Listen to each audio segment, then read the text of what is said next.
Assalamualaikum warahmatullahi wabarakatuh. Apa kabar Sobat Beyond Education semuanya? Semoga kita dalam keadaan yang sehat walafiat. Dan pada kesempatan kali ini kita akan membawakan suatu tema yang sedang viral ya. Nah, tema ini mungkin sudah menjadi tema yang umum. Tetapi mengapa kami angkat lagi? Karena yang sedang viral. Jadi kita akan membahas ini, mudah-mudahan teman-teman bisa mengambil manfaatnya. Ya. Oke, Feb, apa yang mau kita bahas? Jadi mungkin teman-teman udah pada tahu kali ya Pak ya, ada penyanyi Virgon aja lah kita sebutlah Virgon, terlibat kasus narkoba. Dan saya nggak tahu ya ini pertama kalinya atau keberapa kalinya, cuman ya yang saya lihat ya, sebelum-sebelumnya gitu ya Pak ya, ada juga Pak artis-artis gitu, kayak kita ambil contoh Ahmad Zhoni, tersangkut kasus narkoba sampai 2 atau 3 kali gitu kasus narkoba. Sebelumnya lagi mungkin yang mungkin pada ya tahu juga karena rame, Raffi Ahmad juga pernah kena gitu-gitu. Kenapa ya Pak ya? Maksudnya ini kan mereka tuh kan public figure ya Pak, seorang yang dilihat oleh banyak orang. Tapi mereka malahan terlibat oleh kasus ini, kasus narkoba yang udah jelas itu diharamkannya bukan cuma lewat si agama tapi lewat negara juga diharamkan gitu. Gimana tuh Pak menurut Bapak? Kan public figure juga manusia, Feb. Ya iya sih, tapi kan maksudnya ya nggak gitu juga. Jadi mesti gimana tuh? Ya maksudnya kan ngasih contoh yang baik gak sih ya Pak ya, harusnya. Ya kan saya bilang, public figure juga manusia biasa. Manusia biasa kan tempatnya kilaf. Tapi masa hilaf 3 kali? Ya, sedangkan selain public figure kan lebih banyak lagi mungkin kilafnya. Iya sih. Ya, jadi kalau menurut saya sih bukan masalah public figure. Public figure ya sama aja kayak yang lain juga gitu, yang bukan public figure. Mereka juga punya masalah di dalam kehidupannya. Nah, tetapi kan pertanyaannya mengapa ketika kita punya masalah, kita larinya ke narkoba. Betul. Ya, bukan ke hal yang lain yang lebih positif, misalnya olahraga atau ya, ikut pengajian misalnya. Tapi hal ini kan sepertinya menjadi suatu fenomena yang lumrah ya, ketika orang tuh terjerat sama narkoba. Nah, terus pertanyaan berikutnya, mengapa di negeri ini ya, katanya negeri hukum, tetapi kok sangat mudah mendapatkan narkoba? Betul, itu betul banget sih. Ya. Ini yang ya, begitu banyak korban narkoba kan. Banyak. Nah, korban-korban ini kenapa kok mereka bisa sangat mudah gitu mendapatkan narkoba? Dari mungkin usia anak sekolah ya sampai dewasa. Akses ke narkoba itu bukan suatu hal yang sulit. Ini yang menjadi bahan pemikiran saya gitu. Kalau saja mendapatkan narkoba itu sulit, pasti kita bisa menekan jumlah korban narkoba. Tetapi kalau mudah, ya mau sampai kapanpun akan berjatuhan korban. Kalau public figure, pas mereka konsumsi narkoba, terus diketahui oleh publik, ya wajar. Mereka orang terkenal. Mereka ngapa-ngapain pasti akan dilihat gitu. Segala tindak tanduknya. Nah, tapi kita nggak melihat gitu korban-korban yang bukan public figure. Apakah mereka ini hanya sekedar sampah masyarakat aja gitu? Karena mereka tidak terdeteksi gitu kan oleh kebanyakan orang. Kenapa kalau public figure kena narkoba kita seperti heboh gitu? Tetapi kalau orang biasa kayak kita adem ayem. Ini yang menyebabkan sampai kapanpun sulit kita keluar dari masalah narkoba, Pak. Betul juga sih Pak. Tapi masalahnya ya, kalau misalnya soal akses mudah itu ya Pak ya, kemungkinan ada orang besar di belakang nggak sih Pak, makanya bisa akses mudah gitu. Menurut kamu? Ya bisa jadi ya. Oh, jadi kamu ini menuduh. Bukan menuduh, bisa jadi nggak sih ya. Saya kalau kata Pak Doni nih, asumsi nggak apa-apa dikit-dikit. Kok bawa nama gitu. Saya? Kata Pak Doni segitu. Coba menurut kamu gimana, Feb? Bisa kayak gitu ya Pak Doni ya gitu. Gimana? Ya udah, tadi saya udah kasih pandangan ya. Kan bisa kali ya Bapak ngasih pandangan juga gitu ya. Oh, saya pandangannya sama kayak kamu. Nah, alhamdulillah. Berarti bukan saya berasumsi sendirian. Tuh. Oh, jadi menurut kamu ada dalangnya gitu? Saya nggak bilang dalangnya. Tadi saya hanya bilang ada orang besar di belakangnya. Itu kan sama aja kayak dalang. Beda. Coba sebutkan siapa orang besar. Wah, nggak ikut-ikutan. Bapak Ibu, maaf ya. Nggak ikut-ikutan saya. Kamu kok jadi kayak gelisah gitu, kenapa ya? Yuk, lanjut. Narkoba tuh kan narkoba tuh biasanya, nih, bener pertanyaan serius nih Pak. Mungkin nggak Pak, orang yang udah sekali kena narkoba, abis itu dia bisa lepas full dari narkoba gitu, bisa nggak? Ya memang efek narkoba itu pastinya kecanduan.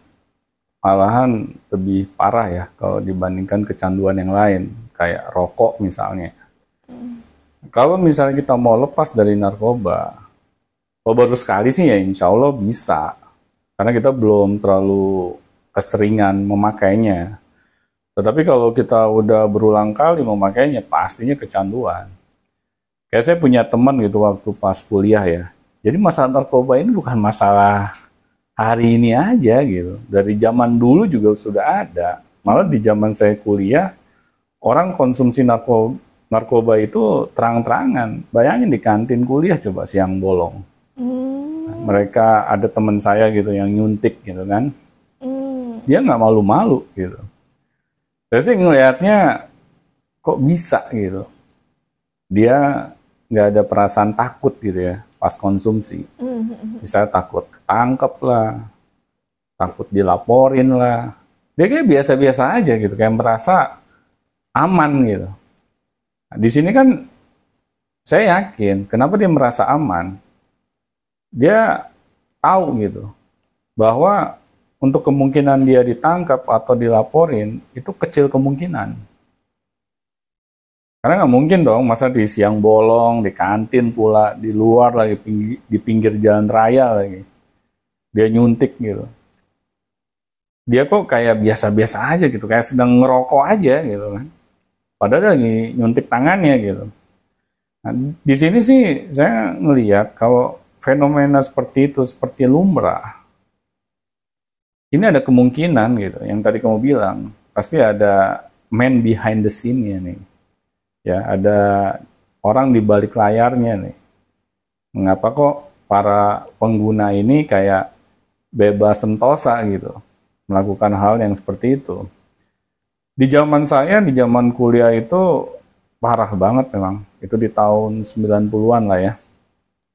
Dan saya melihat korban narkoba ini dari usia sekolah, usia anak kuliahan, ya mungkin orang dewasa juga lebih parah lagi kayaknya. Ya, contohnya teman saya waktu di zaman kuliah aja, dia melakukan hal itu.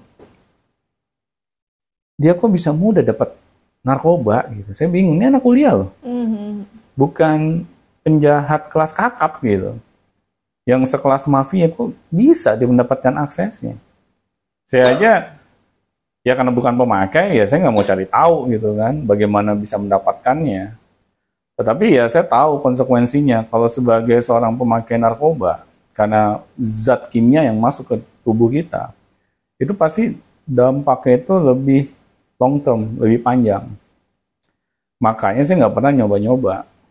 Karena saya melihat ada teman saya yang udah kecanduan, terus dia bilang ke saya, Don, pegang deh tangan gua. Pas saya pegang, tangannya itu kayak sedingin es batu coba. Dia lagi sakau. Nah, dari situ kan saya ngeliat, waduh, parah juga ya. Efek ngerokok aja kalau kecanduan nggak kayak begitu gitu. Tetapi kalau efek narkoba itu sampai badan kita tuh begitu besar kerusakannya gitu. Ya. Tapi dia, yang saya aneh, meskipun badannya kayak sedingin es batu gitu, kok dia masih bisa warawiri gitu. Kayak sehat walafiat aja, kayak nggak ada apa-apa. Cuman memang dia lagi kena efek yang berat gitu ya. Kalau istilah zaman dulu, saya sih namanya sakau. Jadi lagi nagih gitu. Ya. Nah, dia memang nyari sana sini dia, karena kata dia lagi sulit nih barangnya. Saya nggak tahu deh sulitnya di mana, apa dia nggak punya uang gitu kan, terus bilangnya sulit. Ya saya sih melihat kayak begitu, waduh, untung aja gue nggak kecanduan. Kalau gue kecanduan, habis itu uang saya. Pasti. Ya waktu itu saya ya masih ini ya, masih jadi perokok, dan alhamdulillah sekarang saya berhenti. Ya pada zaman itu saya merasa berhenti merokok aja kayaknya susahnya setengah mati gitu kan. Apalagi kecanduan narkoba yang lebih parah gitu. Ini aja rokok aja kan tembakau. Narkoba udah jelas-jelas ada campuran-campuran kimianya.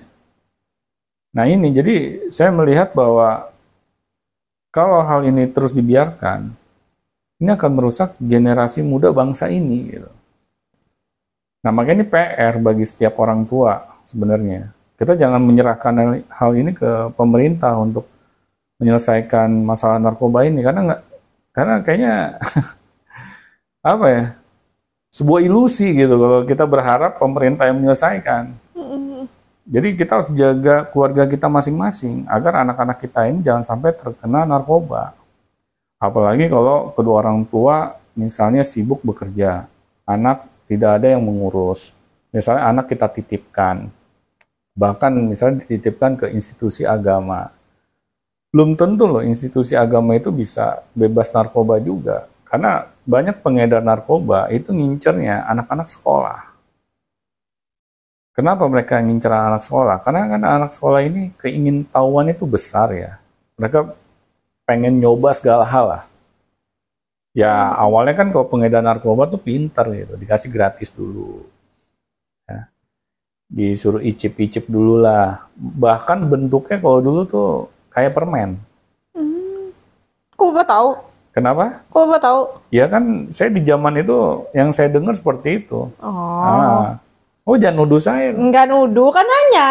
Oh, berarti suuzon. Nanya dulu kok tahu Nggak, gitu kan. pertanyaannya itu. Kayak kok tahu gitu. Iya, tapi nadanya nggak enak gitu. Iya, gimana ya gitu kan. Ya pokoknya pengedar narkoba itu akan menggunakan 1001 cara bisa menjerat korban-korbannya. Kenapa anak sekolah? Karena anak sekolah itu mereka kan dapat uang jajan, ya, tanpa mereka harus kerja. Ya sudah pasti banyak yang nggak menghargai uang yang didapatkan tanpa hasil kerja. Betul. Nah, akhirnya ini menjadi sasaran empuk. Nah, biasanya kalau anak sekolahan udah terjerat narkoba, dia diam-diam akan menjadi maling di dalam lingkungan rumahnya.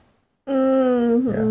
Dia bisa mengambil uang orang tuanya diam-diam karena dia punya akses ke arah sana gitu. Nah, inilah kalau misalnya orang tua itu abai dalam pendidikan anak. Kalau misalnya di institusi agama misalnya menginap, oh ini lebih gampang lagi. Ya. Karena apa? Karena nggak ada campur tangan orang tua di situ. Kadang juga yang ngurusin institusi itu, mungkin karena kebanyakan anak yang mesti diurus, mereka kadang kecolongan. Nah, disinilah peran orang tua. Kalau sadar kita punya anak, kita yang harus melindunginya. Jangan kita titipkan lagi ke orang lain karena kita sibuk. Ini lucu gitu, kalau menurut saya. Karena narkoba ini, para pengedarnya, itu akan menggunakan segala cara gitu, agar produknya mereka tuh laku.